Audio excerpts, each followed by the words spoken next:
expedition to Antarctica, right? We've classified so much in the United States alone. Now think of your own countries. I did a lot of work in Latin America. People who know that I was in Chile in 1979 researching the Nazi influence down there and trying to find out information about Nazi technology that had been smuggled to South America. Under military dictatorships in Latin America, of course, there was no information. Secrecy was the order of the day. Documents were classified, shredded, burned. Things went on for 20, 30 years in Latin America, we'll never know. And yet, many of our Nazis wound up there, in Argentina, in Chile, in Bolivia, Uruguay, Brazil, Colombia, Ecuador, Peru, everywhere. There were Nazis in hiding, all of these places. They were scientists, they were SS officers, they brought technology, they brought money, vast sums of money under Otto Skorzeny. All of this was being brought and developed into programs. Perón used to brag about his own space program, developing a new jet system, a new, faster than speed of light kind of thing that he was talking about and bragging about, because he knew he had Nazi scientists there working for him. The author Joseph Farrell, very good researcher, has written about the Bell, has written about alternative sources of energy that were being developed by Nazi scientists in South America, in Bariloche, very close to where I was detained in Chile, on the other side of that border. So there's a lot of secrecy yet. We know history, only the declassified portions of history. The world that we know is based upon what we've been told. We can read books about history and feel that we know what's going on. But I can tell you, the history of the last 100 years is largely still classified. We live in a kind of dream world, thinking that we know what actually happened. Right now, there's information that the Japanese had detonated an atomic device in August of 1945 off the coast of Korea. And there are Japanese intelligence officers who've come forward with this story who are insisting that it took place. If that's true, we have to rewrite the end of World War II, right? Then we have to go back and say, wait a minute, what really happened? If we talk about paperclip, the way I was taught in school in the 1950s and 60s was that the Nazis were good, these were good Germans. Werner von Braun was never a Nazi. Dornberger was never a Nazi. All these guys were on our side. As it turns out, it wasn't true. As it turns out, they were sabotaging us every step of the way.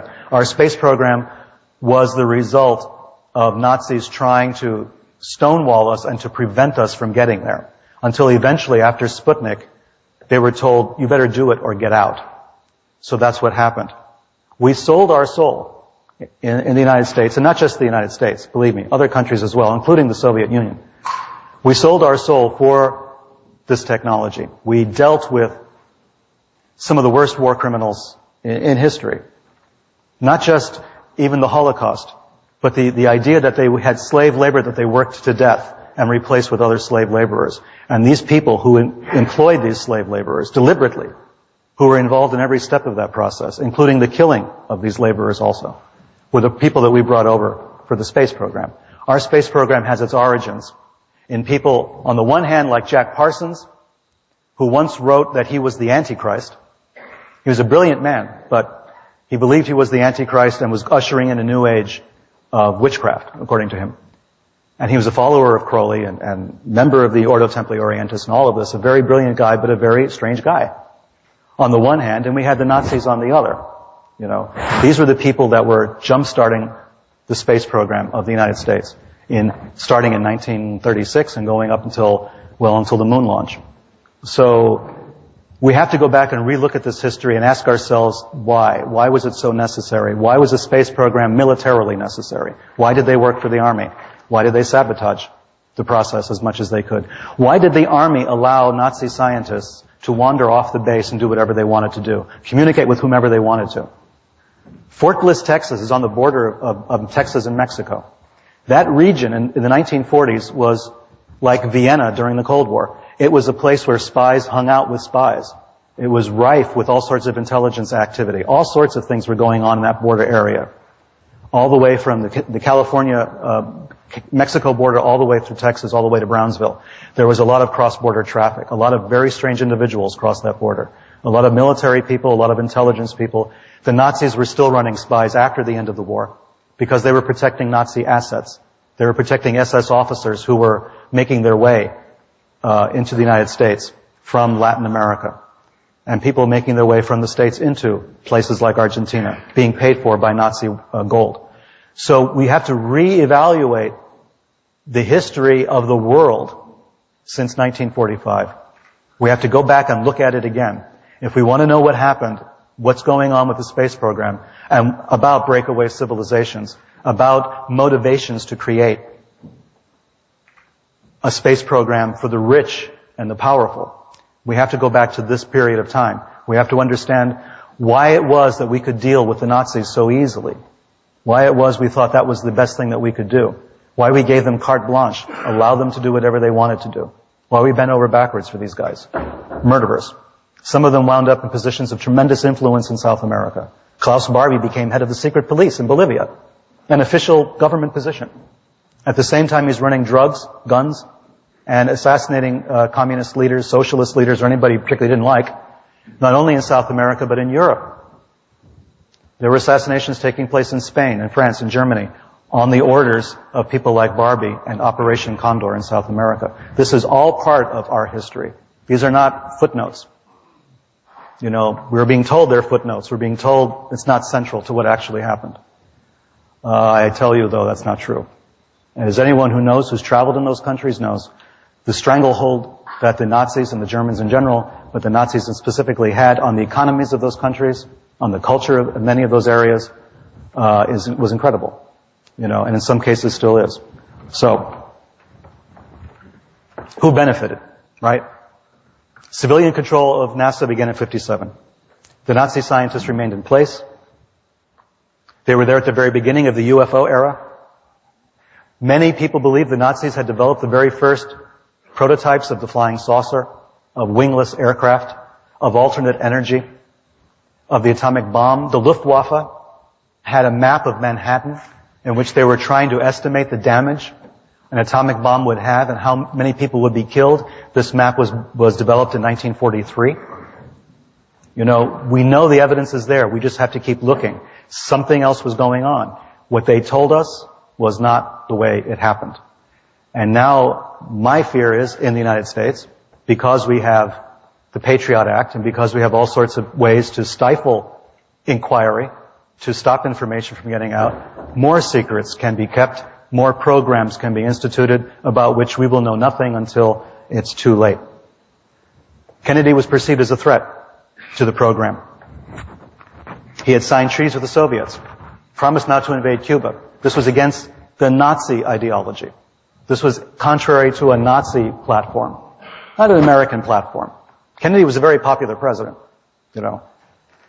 But his idea of cutting a deal with the Soviets and essentially saving the world from thermonuclear war in 1962 was disregarded because many in the military thought we should have gone to war. The Nazi right-wing coalition was very strong. In the United States, it still is. If you look at who finances and who helps a certain political party in the United States, you're going to find that there's tremendous support from Nazi and neo-Nazi organizations for that political party. One party in particular, not the other. So you're going to ask yourself, well, what is all this about? President Reagan, of course, was heavily supported by something called the World Anti-Communist League. The World Anti-Communist League was populated almost entirely by Nazis. Former Nazi officers, former people who had worked against the Soviets, working for fascist and Nazi dictatorships. I mean, it was incredible stuff because they were true believers. George Patton famously said we were pointing our guns in the wrong direction when we went after the Nazis. We should have gone after the Soviets. There's a lot that we can talk about, and I don't have the time, I don't think. How am I going for time?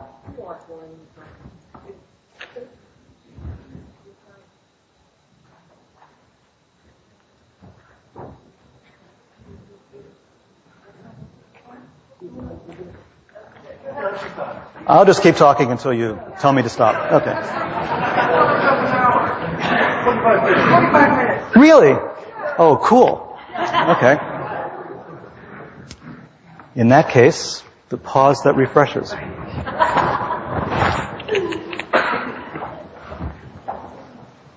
Here's the question I want to ask.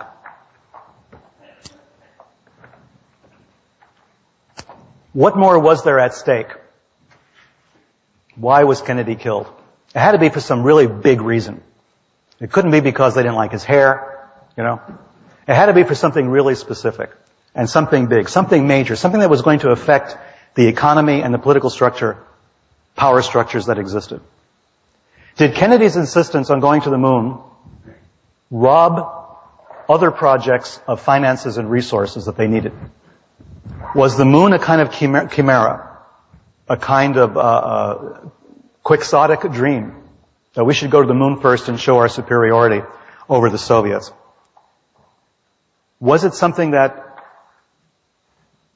took money and power away from this inner circle of right-wing zealots, of Nazis who had a different approach to science, a different approach to the space program? People who wanted to do their own thing.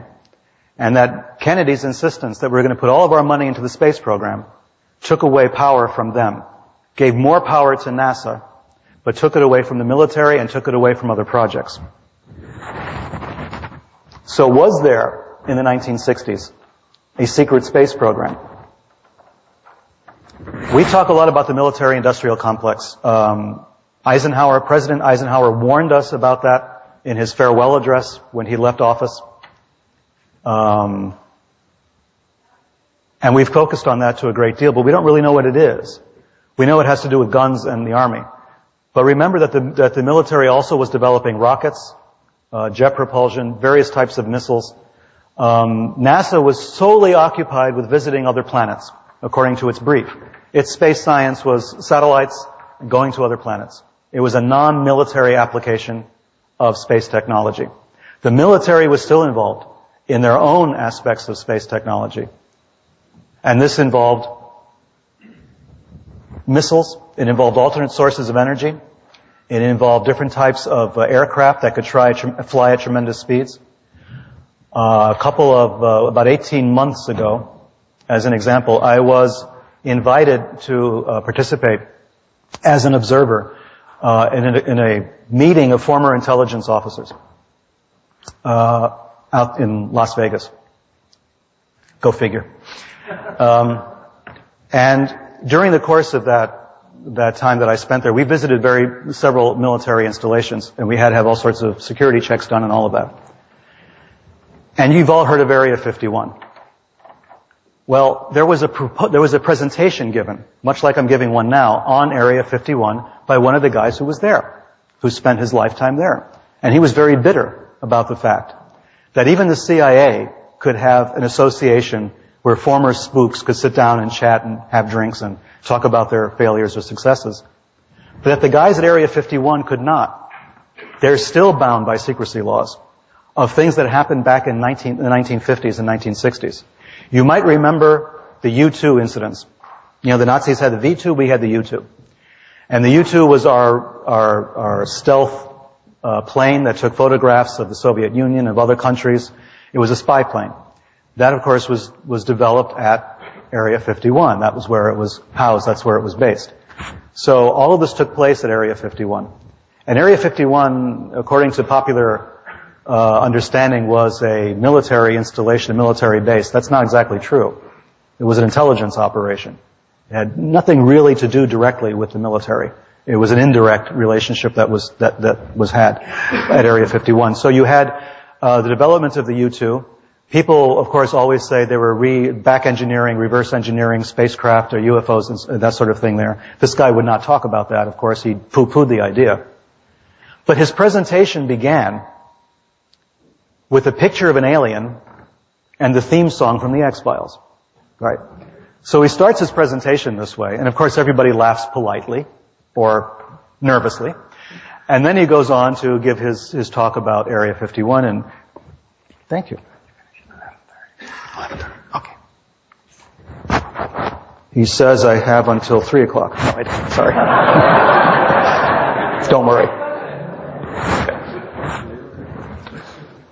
Oh, I've got a lot more presentations in here. Believe me, we could do this all night.